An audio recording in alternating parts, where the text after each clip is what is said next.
Lembram do jogo Café ou Acarajé? Nele temos um tabuleiro e uma peça que anda nesse tabuleiro. Se a peça cair na casa X, o jogador ganha café. Se a peça cair na casa Circo, o jogador ganha acarajé. A peça anda com o lançamento de um dado. No fragmento 1, esse jogo foi modelado por uma cadeia de Markov.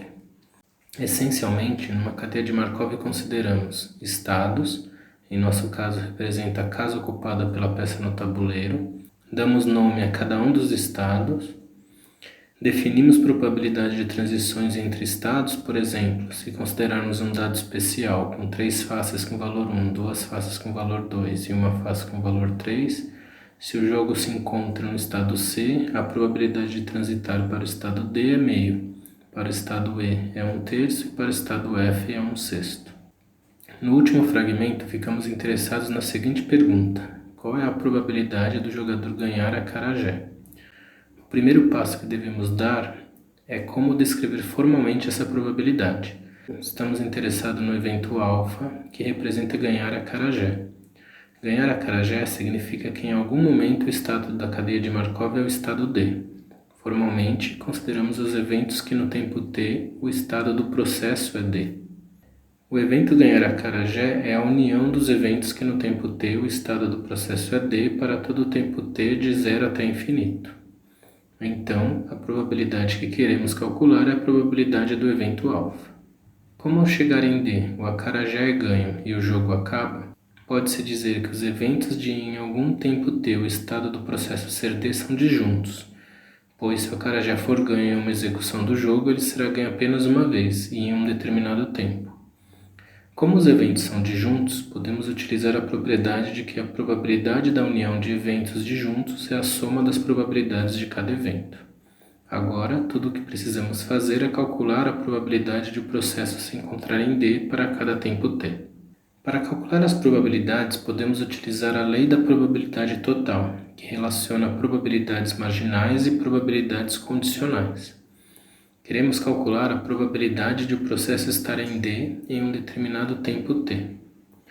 A lei da probabilidade total considera uma partição P e permite descrever uma probabilidade como a somatória de probabilidades conjuntas nessa partição. Em nosso caso, podemos escolher entre várias partições. A partição que nos ajuda nesse cálculo são as probabilidades referentes ao estado do processo no tempo t-1. Essa escolha nos ajuda de duas maneiras. Primeiro, a probabilidade condicional que resta é justamente as probabilidades que descrevem uma cadeia de Markov, isto é, as probabilidades de transição. A probabilidade marginal refere-se ao tempo imediatamente anterior e, portanto, pode-se estabelecer uma ordenação no cálculo dessas probabilidades. Começa-se com as probabilidades no tempo zero e em nosso jogo apenas o estado A acumula toda a probabilidade. Então, no tempo 1, pode-se calcular a probabilidade do processo estar em qualquer estado x, utilizando as probabilidades de transição e as probabilidades do tempo anterior, no caso, o tempo zero. Isso pode ser feito sucessivamente para todo o tempo t. Uma forma mais sintética para descrever esses cálculos é utilizando vetores e matrizes. Primeiro, considere uma matriz T, que descreve as probabilidades de transição de nossa cadeia de Markov. Cada linha dessa matriz representa as probabilidades de transição de um estado no tempo t para os possíveis estados no tempo t mais 1. Por exemplo, para o estado A, temos que ele pode transitar para os estados B, C ou D, com suas respectivas probabilidades. O mesmo pode ser feito para os estados B, C e E. Um ponto que não comentamos até agora é como descrevemos que um processo acabou. Essa definição é importante para indicar as transições nos estados D e F, quando o café ou acarajé é ganho. Uma alternativa é criar um estado absorvedor, apenas para indicar o fim do jogo. Um estado absorvedor é um estado que transita para ele mesmo. Nesse caso, o processo nunca acaba, mas uma vez que chega no estado absorvedor, ele não sai mais desse estado, isto é, existe uma transição dele para ele mesmo com probabilidade 1. Agora podemos indicar as transições nos estados D e F como sendo simplesmente transições deterministas para o estado absorvedor. Agora, considere vetores colunas para cada tempo t maior ou igual a zero, que indica a probabilidade de o processo estar em cada estado naquele tempo. Vamos chamar esses vetores de vetores probabilidade de ocupação, e para cada tempo t, vamos nomeá-los de P de t. Lembre-se que vimos anteriormente que a probabilidade de ocupação para um estado em um tempo t pode ser calculada combinando as probabilidades de ocupação no tempo t-1 para todos os estados, sintetizadas no vetor de probabilidade de ocupação no tempo t-1, e as probabilidades de transição, sintetizadas na matriz de transição. Agora, podemos escrever essa equação de forma mais sintética utilizando os vetores probabilidades de ocupação e a matriz de transição. O vetor probabilidade de ocupação no tempo t é simplesmente a multiplicação entre a matriz de transição transposta e o vetor de probabilidade de ocupação no tempo t-1. Lembre-se que células do resultado da operação da multiplicação consiste na soma das multiplicações elemento-elemento entre dois vetores e verifica a veracidade dessa expressão. Então, para calcular as probabilidades necessárias, definimos um vetor probabilidade de ocupação para o tempo zero. No jogo café ou acarajé, simplesmente iniciamos no estado A. E calculamos o vetor probabilidade de ocupação no tempo 1, no tempo 2 e assim sucessivamente.